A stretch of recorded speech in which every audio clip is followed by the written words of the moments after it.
नमस्कार. आज आपण करणार आहोत गव्हाची खीर. कोणी कोणी त्याला दलिया सुद्धा म्हणतं. तर चला बघूया काय काय साहित्य आहे ते. गव्हाचा रवा दलिया म्हणतात त्याला, गूळ, ओलं खोबरं, ड्रायफ्रूट्स आणि वेलदोडा, दूध.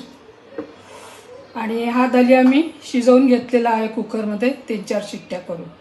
अर्ध दूध अर्ध पाणी घालून हा वाफवून घेतला आहे.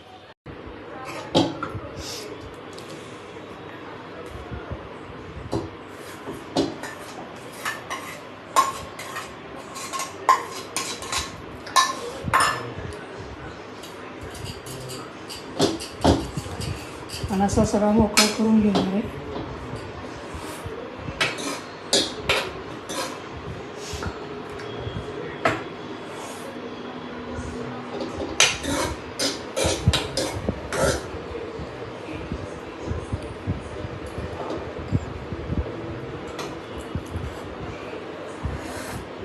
आता ह्याच्यात आपण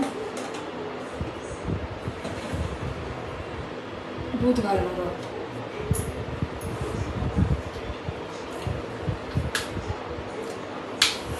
साधारण एक वाटी मी दलिया, 1 वाटी गूळ आणि 1 वाटी खोबरं असं घेतलेलं आहे. त्याला पाऊण लिटर तरी दूध लागेल, कारण शिजून दलिया खूप होतो. तुम्हाला घट्ट खीर हवी असेल तर त्या हिशोबाने दूध कमी जास्त करू शकता, पातळ घट्ट.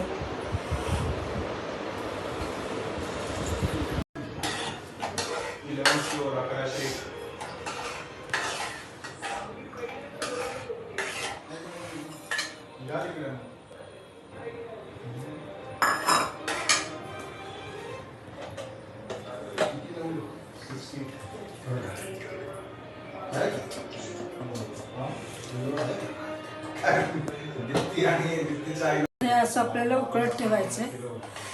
हा दलिया जरा जाड आहे, तुम्ही हवं तर मिक्सरमधनं थोडा बारीक करून घेऊ शकता. मी काही केलं नाही कारण शिजलाय चांगलं. परतून घेऊया. काजू आणि बदाम घातले, आमच्याकडे किसमिस आवडत नाहीत, त्यामुळे नाही तर किसमिस पण छान लागतं. हे छान असं गुलाबी तुपात परतून घेऊया आपण, कारण तसंही आपण तूप घातलेलं नाहीच आहे खिरीला.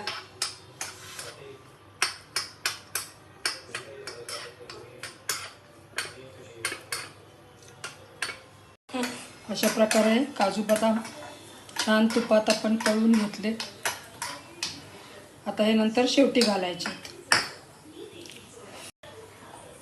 आता हे छान उकळू द्यायचं आहे. उतू जाऊ द्यायचं नाही, नाहीतर सगळं. पण प्रयोगच करून बघणार आहे. कुठेतरी वाचलेली टीप आहे की याच्यावर जर लाकडी उचटणं असं ठेवलं तर उतू जात नाही असं म्हणतात. तर आता आपण बघूया लगेच प्रयोग करून. अशा प्रकारे मी त्याच्यावर लाकडी उचटणं ठेवलेलं आहे. अशा प्रकारे आपली ही खीर तयार झाली आहे. ही थोडी गार झाल्यावर याच्यात ओला नारळ आणि गूळ घालायचं आहे. असं गरम ह्याच्यातच घातलं तर एखाद्याला नासायची शक्यता असते. तर 1-5 मिनिटांनी आपण ह्याच्यात गूळ आणि ओला नारळ आणि वेलदोडा हे सगळं आपण नंतर घालूया.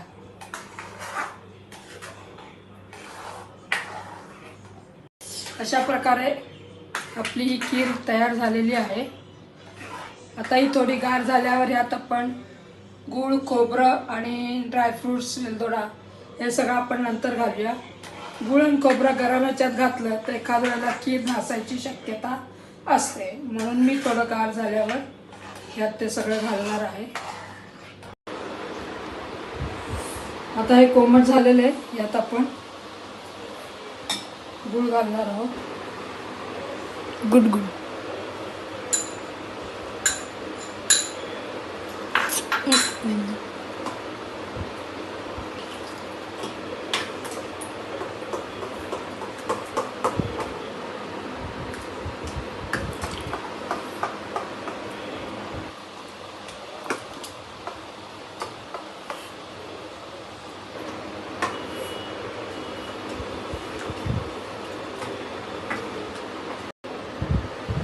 ओला नारळ खवणून ठेवलेला आहे.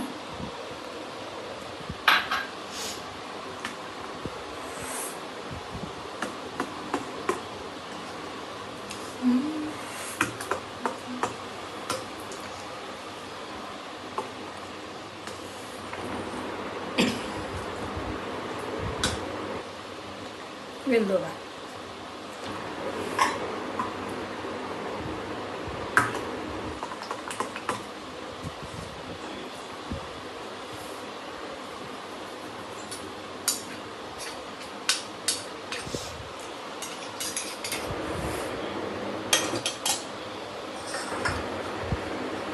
आणि आता ड्रायफ्रुट्स.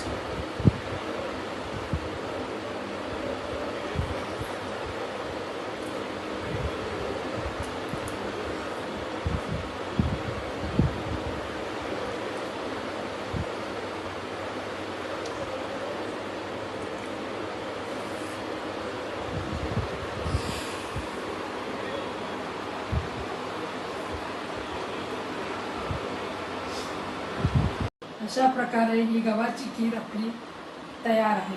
चला आस्वाद घेऊया याचा.